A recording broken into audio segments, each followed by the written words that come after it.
தமிழக மக்கள் அனைவருக்கும் இனிய காலை வணக்கங்கள். அக்டோபர் மாதம் 4ஆம் தேதி வெள்ளிக்கிழமை காலையில் ஒரு 7:30 இந்த வீடியோ பதிவு பண்ணிகிட்ருக்கோம். நான் உங்கள் அருண்குமார். இன்றைக்கி இந்த ஒரு வீடியோ பதிவில் தமிழ்நாட்டில் இன்றைக்கி மழை தீவிரமடைய போது 10 மாவட்டங்களுக்கு மேலே வந்து பார்த்திங்கன்னா கனமழை பெய்ய போகுது.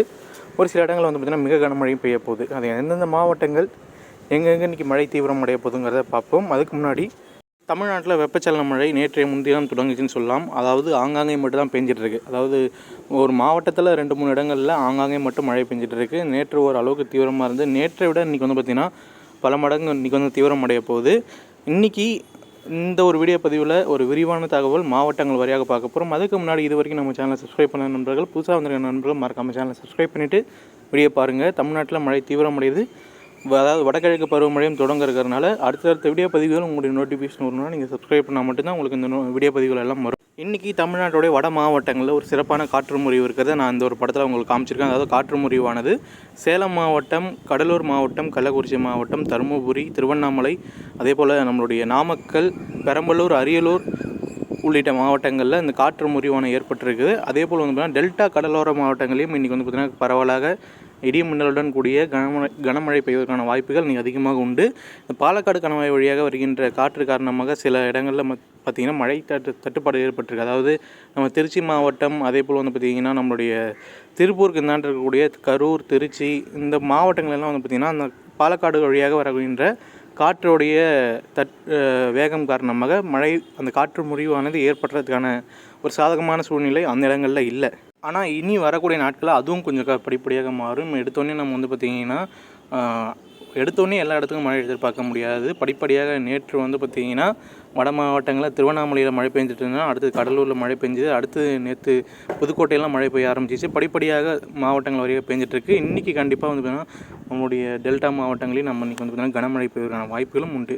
முதற்கட்டமாக வட மாவட்டங்களை எடுத்துக்கொள்ளும் போது அதிகமாக மழை எதிர்பார்க்கக்கூடிய மாவட்டமான திருவண்ணாமலை, சேலம், கடலூர் மாவட்டம், கள்ளக்குறிச்சி மாவட்டங்கள்லாம் வந்து பார்த்திங்கன்னா கன முதல் மிக கனமழையும், அதேபோல் தருமபுரி, கிருஷ்ணகிரி மாவட்டங்களையும் கனம் முதல் மிக கனமழையும் நம்ம இன்றைக்கி எதிர்பார்க்கலாம்.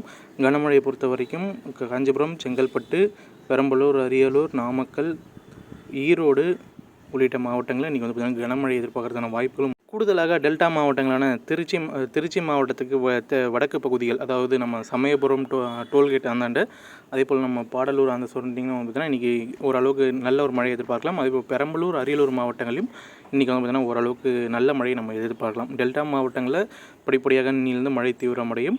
அதேபோல் நம்மளுடைய வட மாவட்டங்களான இதர பகுதிகள் வேலூர் மாவட்டம், ராணிப்பேட்டை, செங்கல்பட்டு, சென்னை உள்ளிட்ட பகுதியிலும் சில இடங்களுக்கு வந்து இன்றைக்கி கனமழை எதிர்பார்க்கலாம். 10 மாவட்டங்களுக்கு மேலே வந்து இன்றைக்கி கனமழை எதிர்பார்க்கலாம். ஒரு சில இடங்களில், அதாவது ஒரு 4-5 இடங்களுக்கு மேலே வந்து மிக கனமழையும் எதிர்பார்க்கறதுக்கான வாய்ப்புகள் அதிகமாக உண்டு.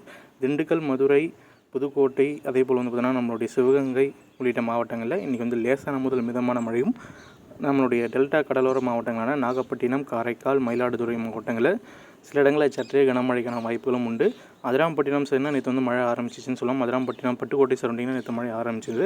இது மேலே வந்து பார்த்திங்கன்னா நீ வரக்கூடிய நாட்களில் தீவிரமடையும்.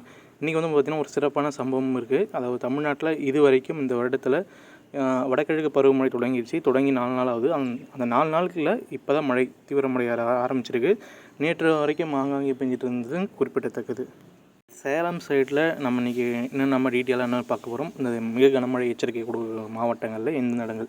சேலம் சைடில் நம்ம வாழப்பாடி, ஆத்தூர், அதே போல் தலைவாசல் சரௌண்டிங்லாம் வந்து பார்த்திங்கன்னா இன்றைக்கி வந்து சற்றே முதல் மிக கனமழைக்கான வாய்ப்புகள் உண்டு. நாமக்கல் மாவட்டத்திலையும் வந்து பார்த்திங்கன்னா அந்த சேலத்தின் வாழப்பாடிக்கும் நாமக்கலுக்கும் இடைப்பட்ட பகுதிகளில் இன்று அந்த மிக கனமழை பெய்வதற்கான வாய்ப்புகள் உண்டு. கடலூர் மாவட்டத்தில் பல்வேறு இடங்களில் பண்ருட்டியாக இருக்கட்டும், கடலூர், திட்டக்குடி, விருதாச்சலம், அதே போல் வந்து நம்மளுடைய நெல்லிக்குப்பம் சரௌண்டிங்கில் இன்றைக்கி வந்து பார்த்திங்கன்னா மிக கனமழை பெய்வதற்கான வாய்ப்புகள் அதிகமாக தென்படுகிறது. விழுப்புரம் மாவட்டத்திலும் திண்டிவனம், மேல்மலையனூர், செஞ்சி சரௌண்டிங்கிலும் இன்றைக்கி வந்து பார்த்திங்கன்னா கன முதல் சில இடங்களில் மிக கனமழையும் எதிர்பார்க்கலாம். அதிகமாக இடி மின்னல் காணப்படும் அந்த இடங்கள்லாம். ஏன்னா காற்று முறிவு அந்த இடங்களில் ஏற்படுறதுனால ஒரு காற்றுடைய வேகம் அதிகமாகவும் இருக்கக்கூடும். இடி மின்னலுடைய தாக்கமும் அதிகமாக இந்த விழுப்புரம் மாவட்டத்தில் இருக்கும்.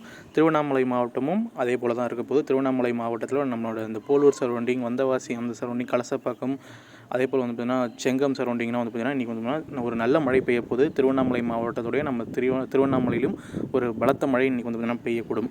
அதே போல் நம்மளுடைய ஆம்பூர் சரௌண்டிங் இடி மின்னலுடன் கூடிய கனமழை நம்ம மதிய நேரங்களில் எதிர்பார்க்கலாம். இரவு நேரங்களில் அந்த இடங்களில் மழையை பெருசாக எதிர்பார்க்க முடியாது. மதிய நேரங்களில் அந்த இடங்கள்லாம் மழை எதிர்பார்க்கலாம். தருமபுரி மாவட்டங்களில் இன்றைக்கி மழை தீவிரமாக இருக்கும். சேலம் மாவட்டத்திலையும் மழை தீவிரமாக இருக்கும். ஒட்டுமொத்தமாக வட மாவட்டங்களுக்கு இன்றைக்கி ஒரு சிறப்பான சம்பவங்கள் இருக்குது. நீங்கள் எந்த ஒரு மேப்லேயே பார்க்கலாம். பாலக்காடு கணவாய் வழியாக ஒரு கேப் ஏற்பட்டிருக்கிறத நீங்கள் பார்க்கலாம். இது பார்த்திங்கன்னா படிப்படியாக இன்னிலிருந்து சரியாகும். அதாவது அந்த மழை மேகங்களுடைய நகர்வானது மேலேருந்து வந்துட்டுருக்கு. அதாவது ஃபஸ்ட் திருவண்ணாமலை, கடலூர், அடுத்தது இப்போ பெரம்பலூர் வருது. அடுத்து பார்த்திங்கன்னா நாளைக்கு திருச்சி, இதே போல் பார்த்திங்கன்னா மேலேருந்து படிப்படியாக கீழே இறங்கும் போது தமிழ்நாட்டில் டெல்டா மாவட்டங்களையும் டெல்டா உள் மாவட்டங்களான இந்த திருச்சி, கரூர் மாவட்டங்களையும் வரக்கூடிய நாட்களில் கண்டிப்பாக மழை இருக்கும். அது நாளைக்கோ அல்லது நாளை மறுநாளோ எதிர்பார்க்கலாம். ஏன் இன்றைக்கே பார்த்திங்கன்னா ஒரு சில இடங்களில் இந்த மாவட்டங்களில் மழை எதிர்பார்க்கான வாய்ப்புகள் அதிகமாக தென்படுகிறது. இன்றைக்கி இந்த ஒரு வானிலை பதிவில் இவ்வளோ தான் இருக்குது. நான் இதிலேயே பார்த்திங்கன்னா குறிப்பிட்டு காமிச்சிருக்கேன். கருப்பு கலரில் வட்டமிட்ட இடங்களில் கனம் முதல் மிக கனமழையும், மஞ்சள் கலரில் சிகப்பு கலரில் வட்டமிட்ட இடங்களில் கனமழையும் நம்ம எதிர்பார்க்கலாம். பரவலான மிதமான மழையும் அந்த இடங்களில் எதிர்பார்க்கலாம். ஒட்டுமொத்த தமிழ்நாட்டுக்கும் இன்றைக்கி ஒரு சிறப்பான சம்பவங்கள் இருக்குது. நம்ம மாலை நேரங்களில் பார்ப்போம் எப்படி இருக்குங்க என்னங்கிறத. இன்றைக்கி இரவு நேரங்களில் அடுத்த ஒரு வீடியோ பதிவில் உங்களுக்கு தெளிவான விளக்கங்கள் மழை மேகங்கள் உருவான பிறகு நம்ம சைட்லேருந்து கொடுக்கப்படும். இந்த ஒரு வீடியோ பதிவில் நான் இதோட முடிச்சுக்கிறேன். உங்களுக்கு வீடியோ பிடிச்சிருந்தா லைக் பண்ணுங்கள். உங்களுடைய கேள்விகளை நம்ம கமெண்ட் பண்ணுங்கள். உங்களுடைய கேள்விகள் அனைத்துக்கும் பதில் தரப்படும். மறக்காமல் அந்த ஒரு வீடியோ பதிவை உங்களுடைய நண்பர்களுக்கும் ஷேர் பண்ணுங்கள். மீண்டும் அடுத்த ஒரு வீடியோ பதிவில் சந்திப்போம். தொடர்ந்து இணைந்திருங்கள். நன்றி, வணக்கம்.